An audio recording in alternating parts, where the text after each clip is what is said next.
I've never told this story in full to anyone. Perhaps because, until recently, I lacked the courage to face everything I endured. But now, with a heart weathered by time and hair turned white as a testament to the burdens I carried in silence, I believe the time has come. My name is Zulmira, and what I'm about to share is no legend, no exaggeration. It is the truth they tried to bury behind stone walls and rehearsed smiles, a truth that, if you listen to the end, may open your eyes as well. If you wish to know how it all began, tell me where you're listening from. What I'm about to reveal will touch you deeper than you imagine. It started in a time when I still believed obedience was the same as faith. I was 19, a girl from the countryside, eager to serve God. Our town was small, and the church was its beating heart. My parents were humble, giving freely of the little they had, including me. From childhood, I immersed myself in every church activity: catechism, youth groups, feast days. I was devoted, disciplined, and for that, I caught the attention of important figures like the diocesan bishop, Dom Agnaldo. He was a man of measured words but piercing eyes, always seeming to know more than he spoke. One evening after Mass, he pulled me aside and praised my devotion. "You're special," he said. "There's something in you, few possess, a rare calling." I was speechless. No one had ever looked at me that way, as if I were chosen. Then he spoke of the convent, how there I could truly serve God, how my life would find purpose, my soul shielded from temptation. My parents, of course, were honored, and I accepted, but no one told me that place was not what it seemed, that my calling was not an invitation, but an exile. The week before I left, something happened, something only the bishop and I knew, something that, if revealed, would crack the very foundations of that stone and silence church. That was why he sent me away.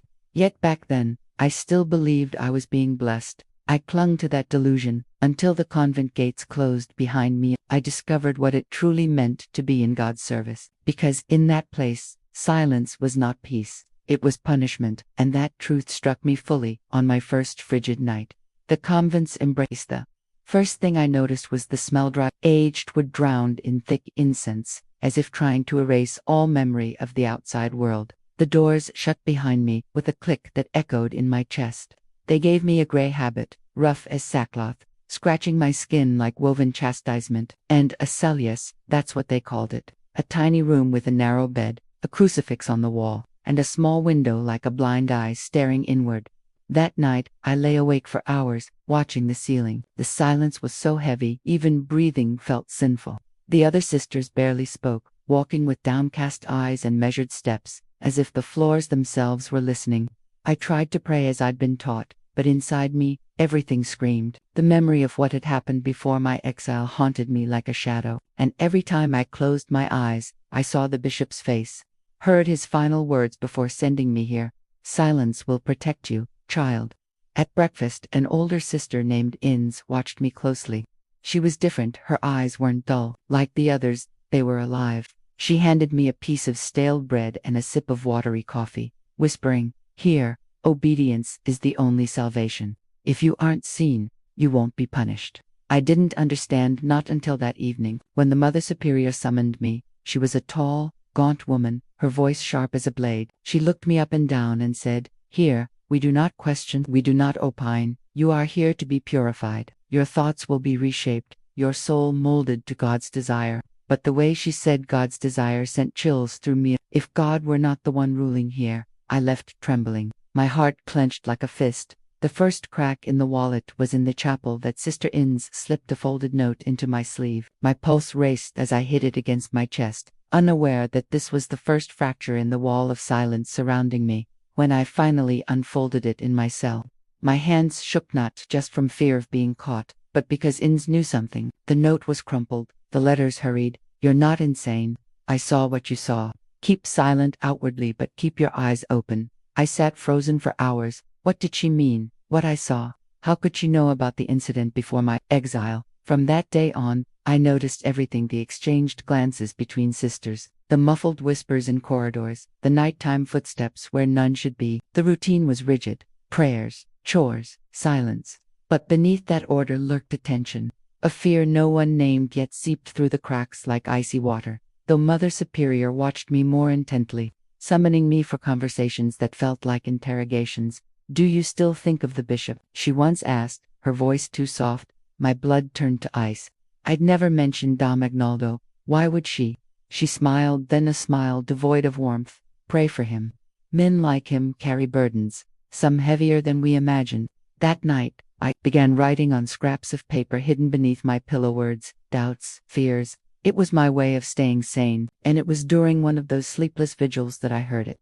Footsteps outside my door, slow, deliberate. Someone stopped right outside. The doorknob rattled, testing the lock. I didn't breathe until the steps faded. The buried truth. The next morning, while tending the garden, I found Inez alone among the herbs. As I pretended to harvest beside her, she murmured, "Sometimes they forget the night has witnesses." She handed me a root wrapped in cloth. Another note inside. "More are watching. Few dare to speak." What did she mean? Who else had seen? Then, at Mass, a new sister arrived, Clara, pale, hollow-eyed, her gaze darting like a trapped animal's. When our eyes met, I recognized the same emptiness in her that lived in me. We became allies, passing notes in folded habits. One from Clara read, "There's a notebook buried in the rose garden. Sister Marta left it before she vanished." Sister Marta, the name echoed in my mind. A nun transferred without warning, months before my arrival. No one spoke of her. That night, Inez led me to the roses. With a small shovel hidden in her robes, she unearthed a cloth-wrapped bundle, a blue notebook, its pages yellowed. Inside were Sister Marta's writings, records of forced silences, punishments in the name of purification, sisters who wept at night and vanished by morning. And then, a name I never expected. Dom, Agnaldo. Marta had documented his arrangements with the Mother Superior, how those who knew too much were sent to distant convents to mature spiritually. But the most chilling entry detailed an encounter with the bishop himself, his too long touches, his too sweet promises. 3 days later, Marta was summoned for voluntary seclusion. The notebook ended abruptly. "If this is found, don't let the truth be buried with the roses." The locked room, Clara, and I grew bolder. She'd noticed a door behind the archives, locked every night. "The Mother Superior keeps a silver key on a chain," she whispered. With Inez's help, we copied the key. What we found inside shattered us. Letters between Dom Agnaldo and the Mother Superior, dated to coincide with Sister's disappearances. One, older than the rest, bore my name. She saw. "We must act before she speaks. The convent is safest. Her mother has been told. The girl above, she won't cause trouble." My hands trembled. My exile was never about faith. It was a cover. Then footsteps outside the door. The Mother Superior stood there, her voice calm as death. "You think you're the first." The escape. What followed was a race against time. Inez gave us a key, an address, instructions. The old orphanage. "The truth is in the basement." There, we found Marta's final confession and a revelation. She had a daughter, Isabel. The note read, "Hidden so she wouldn't inherit her mother's punishment." Isabel found us. She'd grown up in that orphanage, never knowing her mother's fate until now. With her help, we took the evidence to a journalist. The story exploded. The convent of silence. Decades of abuse in God's name. Dom Agnaldo was exposed. The Mother Superior vanished. Clara and I rebuilt our lives. And Isabel.